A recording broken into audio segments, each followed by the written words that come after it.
And the setup in the third part is this story of part 1 and 2 is a memoir or based on a true story. And it seems like this workshop group is working through like how to turn your traumatic experience into writing. So then I felt a little bit like, oh, I did all this work working this story out. And then at the end, it was like, oh, this is the setup. So while I found it so interesting and I had so much fun with it, I also felt like, oh, I didn't want that answer or what I felt like was the answer in part 3. Hi, everyone. Welcome to Bookish, a casual book club.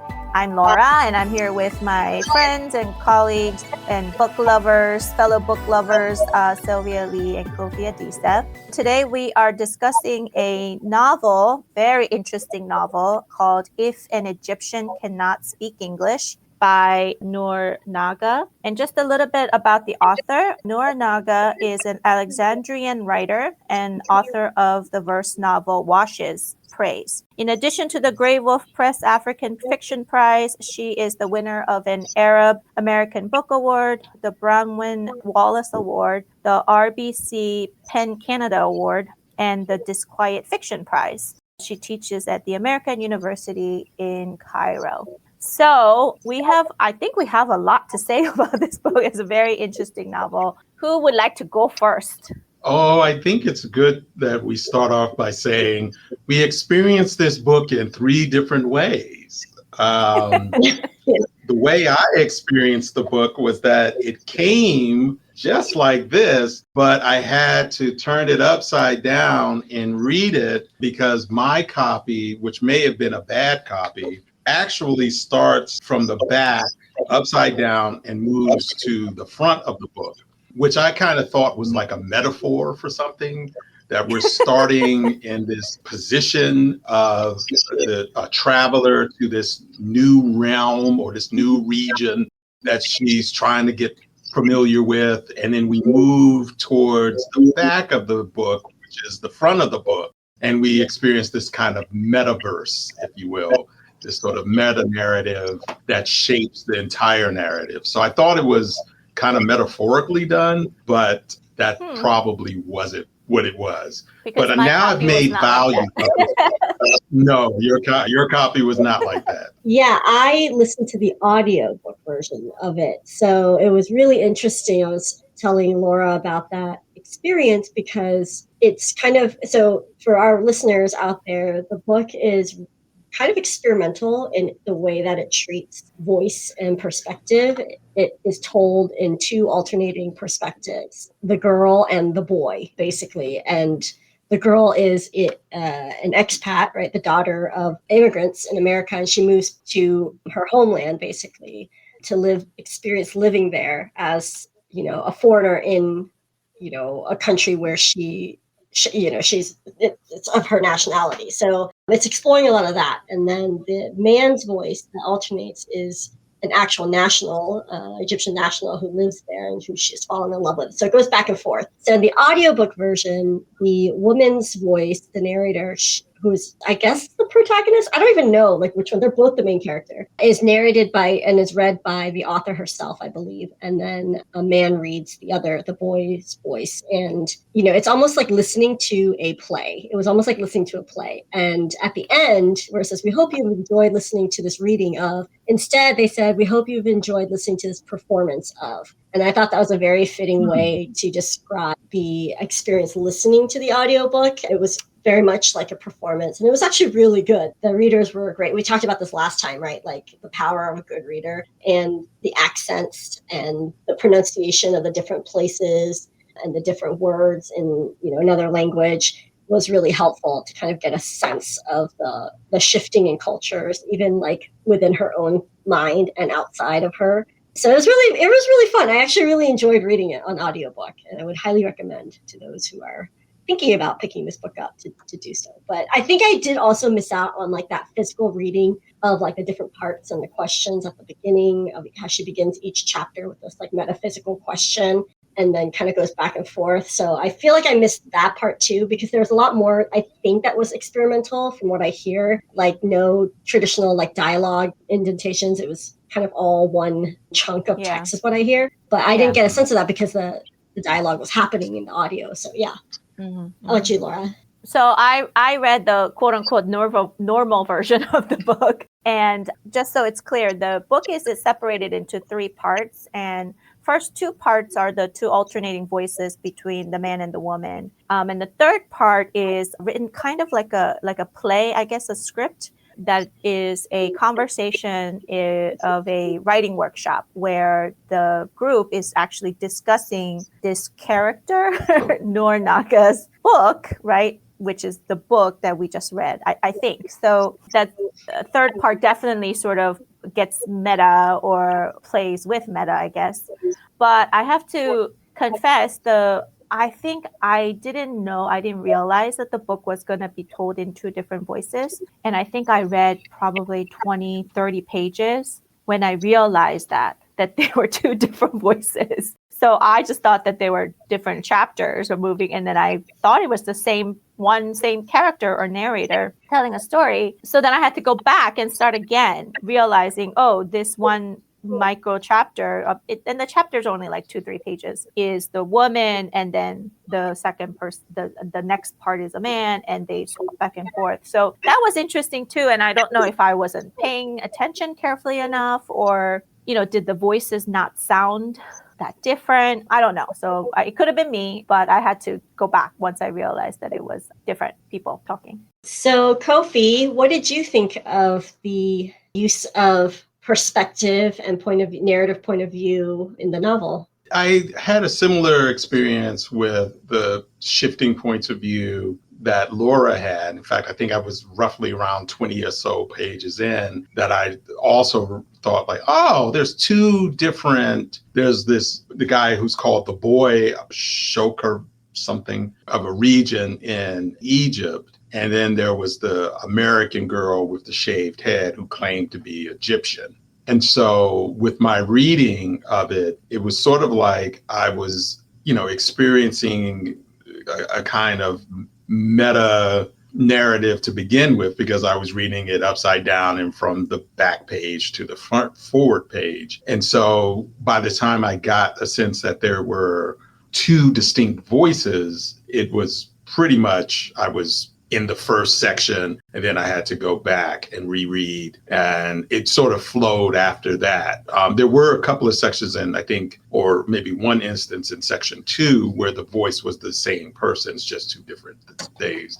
And I think it was the young woman. But yeah, once I got the hang of it, it was good. And the one thing I think we didn't mention is that this is kind of like a micro novel. It is meant to be read in one sitting, like a novella or a very long short story. But the way it was designed and structured and playing with form, and the fact that there aren't clear demarcations of dialogue, but in an embedded dialogue and mostly very long paragraph structures, that took a little bit to get used to, but it's kind of a trope. It's like a literary trope, if you're familiar with different types of books and short stories that play with form, becomes kind of, a little. Laura and I had this conversation about whether it's a gimmick or not, or is it a touch of brilliance. I think Naga does a good enough job of making it more of a touch of brilliance than a touch of gimmickry. So I could follow the points of view fairly well. And I got the rhythm of when the boy from the different region was talking versus the American. But whose novel was it? Whose story was it? To the point that you were making a little bit earlier, Sylvia, about who's the protagonist. I'm not sure. I came away with a clear protagonist. It may be both of their stories, or maybe about the idea of returning to a place that holds some family and ancestral weight, but the reality of it, because she was going after the, I guess, Arab Spring, and the reality of that journey becomes kind of the reality of the novel, if you will, if that makes sense. I think that becomes a central question of the novel for me is, the experience of the American, right? The woman in Egypt, and her identity being very much wrapped around like the way she presents herself, like with the shaved head, and knowing that she stands out, and like her kind of social justice warrior identity politics involvement in the States, and how that holds up when she is suddenly living in a country where she is the minority in terms of like how she thinks, how she views things, how she dresses, how she acts, interprets different interactions and responds to them, and seeing this sort of change as she's reflecting on who she was previously, almost with a sort of like looking back on that self, this very like woke, for lack of, better word, like woke self, and looking at that self as sort of naive almost. And while she's living in Egypt and having this sort of experience and this relationship with a man who is so very different from that. And then another man who is more similar, maybe in some ways, and seeing how she is sort of forced to question that, I thought was really an interesting take on it. She struck me as feeling very like alone, as very like isolated, not just in the way that she thinks, but in living there, but just how everything has changed. Her perspective on things has changed for her. For me, I gravitated more towards the female character than the male character for that reason, because I seem to be more invited into the fullness of the character development, I guess, for her than I was with him per se. But I see that with him too, like especially towards the end where there's this pivotal, almost like climactic moment of the novel and you see how he has changed. But Laura, what about you? So I felt like in the first two parts, the book is asking the reader to do actually a lot of work, right? A lot of thinking in not only following the two strands of the story, but also there's a lot of like really interesting repetitions to follow. For instance, like the boy was like obsessed with how she licked his spoon. And I saw that he was really hung up on that, and that kept coming back over and over. And I think that's one of the signs when I realized, oh, wait a minute, there are two different people telling this story, particularly about the spoon at the cafe. So we do a lot of work in the first two parts following these two storylines and then how the stories, of course, come together when they get together as a couple. But then comes third part, and I don't know if too soon to get to the third part. And the setup in the third part is this story of part 1 and 2 is a memoir or based on a true story. And it seems like this workshop group is working through like how to turn your traumatic experience into writing. So then I felt a little bit like, oh, I did all this work working this story out. And then at the end, there's like, oh, this is the setup. So while I found it so interesting and I had so much fun with it, I also felt like, oh, I didn't want that answer, or what I felt like was the answer in part 3. I guess you could argue that even in part 3, it's raising questions about the construct of the novel, right? Obviously, it is a novel. So even though the author is named as the character in the workshop who wrote the book and so on and so forth, which made me reminded me of Tim O'Brien's The Things They Carried, where the main character's name is Tim O'Brien, the name of the author. So anyway, so it was really interesting, but I didn't know how to feel about part 3.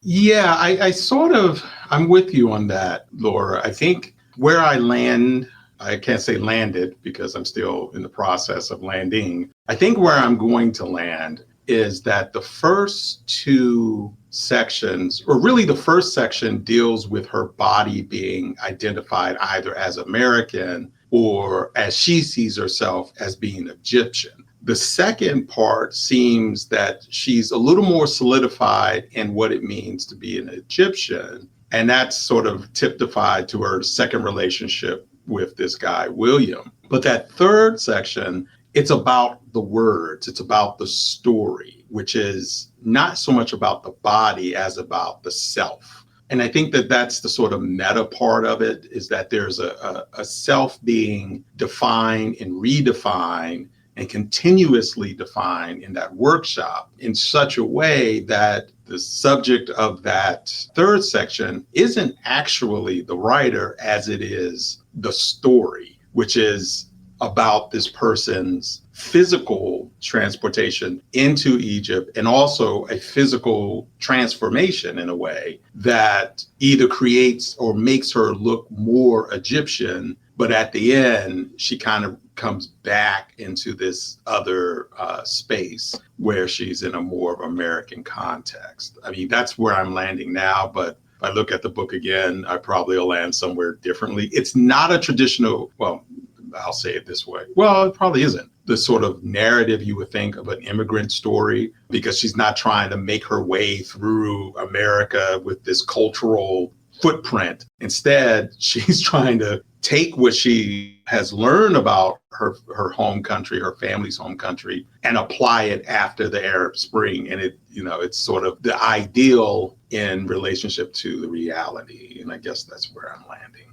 So I really enjoyed that last section more than I thought I would, because I didn't expect it at all. And again, remember, I'm listening to this, so it just shifts into this workshop mode. And I was like laughing out loud, because the way that scene is written, the workshop scene, having come from a workshop setting, was so accurate to the workshop. I just found myself laughing during the whole thing, and cringing and laughing and cringing, because, she basically, it's like written sort of like a play. And so these different characters in the workshop are being so like, it's almost like an archetype. You have, the one workshop participant who just always has something to say, and it's always, kind of negative. And to your point, Kofi, I think it was to highlight, it was part of the story. And I thought it was interesting because in that scene, the author names herself as being the subject of that workshop, and her piece, this story being the subject of it, but it's talked about as a memoir instead of a novel, instead of fiction, which I thought was really interesting kind of signal there, and which also alerted me, Kofi, to the idea that it is a continuation of parts 1 and 2 in that sense. And the idea also of like, sometimes in order to know your own culture and to know your own self more, you have to have that distance in another culture. And to see it in relief almost, right? With this, with the backdrop of another culture, to really test and understand your own cultural biases or assumptions or blind spots. And I actually was reading this, I wanted to know more about like what made her make that choice with that particular section. I found this interview that she did with Center for Fiction, and the interviewer actually mentions that, metafictional moment in the novel, and he asks, how did you do that? Like, why did you do that? And she says that many of the members of the workshop and their comments, which are very bent on a more progressive social justice lens, thinking about oppression and, abuse and all these other things, which are really important issues. But the way they talk about it, she says that many of the members of the workshop are probably closer to where the girl was before she goes to Cairo. And she arrives in Cairo with this kind of rhetoric in her mind, right, which is very like social justice warrior-esque rhetoric. But I do think that she returns changed and is struggling to articulate what this change in ideology means. And for those of our listeners who are familiar at all with a writing workshop setting in like an MFA program or something, there is usually a gag rule where if your piece is being workshopped as the author, you cannot say anything until the very end. And it's to kind of prevent this sort of interruption or disruption of the conversation by one's own like defensiveness. And it's, giving others a real opportunity to honestly work through kind of like what we're doing now and talk about the story. But she said, Noor Naga, the author, said she thought about that for a long time and felt that it was kind of a reflection of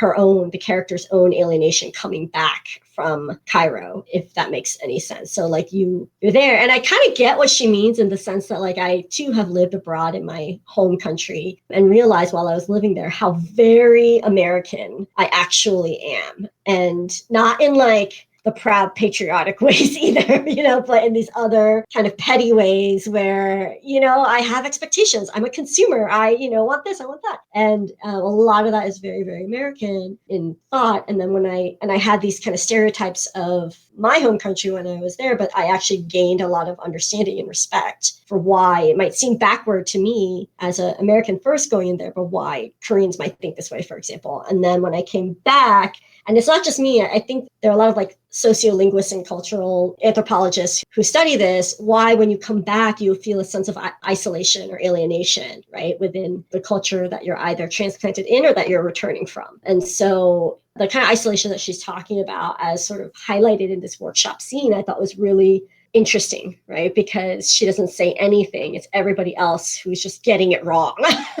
Like the whole workshop, they're like getting it wrong and they're getting it wrong and they're getting it wrong. And there's something so American about their interpretation. Even when I remember there's this one part where the male character is called the boy from Chokrakit, right? That's kind of like I heard it in the audiobook over and over again, the boy from Chokrakit. And in the workshop, they're like, the boy, and why does she even call him the boy? The boy from, I'm not even going to attempt to say it, and then like even the way that they're talking about the novel, it made me like, oh my God, it made me cringe because I've been that person. And it also made me cringe because it's such an American way to talk about anything that's like a non-American setting novel, I really enjoyed it. At the same time, I was a little bit annoyed. Like it felt like I've read several pieces now, several works of fiction where there's either been like the appearance of the author talking about like their writing program, or the appearance of the author talking about, Kofi, we were talking about like the publishing world, or or writing about their own writing. And so I feel like maybe that is a trope, but I feel like, why has that trope been so apparent in the books that we've read this season? I don't know. But the author can't like help but appear somewhere in their pieces, apparently, this time around. So that's how I felt this way as well. What about you guys? Yeah, and I'm guilty of not pronouncing where the boy is from because I didn't listen to the book, so I'm afraid to pronounce it incorrectly. But I'm, within that fictional space in those workshops, chances are the person would have made that pronunciation known and everything. But yeah, that feeling of alienation, I think it happens in a small localized way when people leave their communities of comfort and go somewhere that is completely different or completely unexpected from where they come from. And then when they go back to that space, I'm thinking like James Baldwin leaving Harlem and coming back, you get a profound sense of appreciation as well as a better critique, if you will, of that environment. I'm not so sure what the critique would be for that workshop, but maybe what Naga's point in that interview is that it makes something that's already unique and different feel a little more strange or a little more distant. I also want to just spend a couple of minutes talking about these questions just for fun, because they're fun and interesting and weird, right? Some of the questions are definitely weird. But one thing I found was after I finished the book, I went back to look at just the questions. And I think in the progression of the novel as you're reading, a lot of the questions don't make sense, right? Because they sound so off the wall or so metaphysical. But just to give, I don't know if you can see this, but like a chapter would begin with a question at the top like this, and this is one of the characters' perspective. So in part 1, at the top is a question like this one, and I really like this question. It says, which is more frightening, to wake up with injuries or a weapon in your hand? And when I read the question, I really liked the question, but then of course at the end of the novel, after you've read it, it meant more to go back to think about that question, because you find out about injuries and weapons, right? Because of the violence. So yeah, I don't know if you guys have had a favorite question or metaphysical question from that part 1, but I really enjoyed the questions. It was fun. Yeah, there are a bunch. This one appears on page 27. It says, question, when is a confession of addiction not a foreshadowing? And so there's something in these questions where they appear and how the story goes. Yeah, I think that we're supposed to go back, because the question you read, I would imagine the injuries and the weapon depends on whose hands they are being woke up in. Like, so if you wake up and use what you have to vilify someone who has injured you, that can be kind of like the weapon. Or if you dwell on those injuries, that can be another way of looking at it, I guess. And I don't know if there's ever really a clear answer one way or the other. I think that makes it unique as well. But having not experienced those questions, Sylvia, in your listening, does that shape the way you think about some of what you heard? Well, so they read the question before the chapter, like as they're reading the chapter, they'll read the question, whoever's perspective that chapter will be in. And then I read the chapter. Okay. So it was interesting that's how I realized after a while, like maybe like 30 minutes of listening, that the questions were beginning a new sort of perspective shift and a new chapter. So then it was helpful because it became the anchoring point. So every time there was a new question, it became like a new, okay, I could reset my brain to think like, all right, now we're going to shift, or it became the signal for that. So that's how I realized that it was different. But that and the difference of voice, obviously, the difference of reader in that section. At first, I think the questions had more weight for me. Like I remember some of them standing out, like the confession of an addiction, not a foreshadowing. That one was very prominent to me. And then obviously that one, the weapon, which thinking about it now, you're right. Like in the workshop, there's this whole exchange about, why should she have to have this sympathetic voice for this walking red flag of a toxic male who is an abuser, and why should she have to like talk about her abuser and things like that, and her not being able to provide a response, and me taking the voice of the author, like becoming the author, because I'm, as a listener and a reader, we can't also respond in that workshop. We're in the same position of the author, I felt. So like thinking through that, when another workshopper said, this is almost like it's unfair also to the abuser because they can't speak for themselves. And then someone else retorted, well, that person's an abuser anyways. And so it's kind of like an interesting thing, like Kofi, what you're talking about, like who is wielding the weapon and what is the weapon in this case? Is the novel the weapon? Is the ability to present this story a certain way power? And so, yeah, some of those questions. But then after a while, to be honest, I lost track of the questions because each one was so like heavy laden. They were like big metaphysical questions that like my brain, I think, listening to it in audiobook format could only absorb so much of that.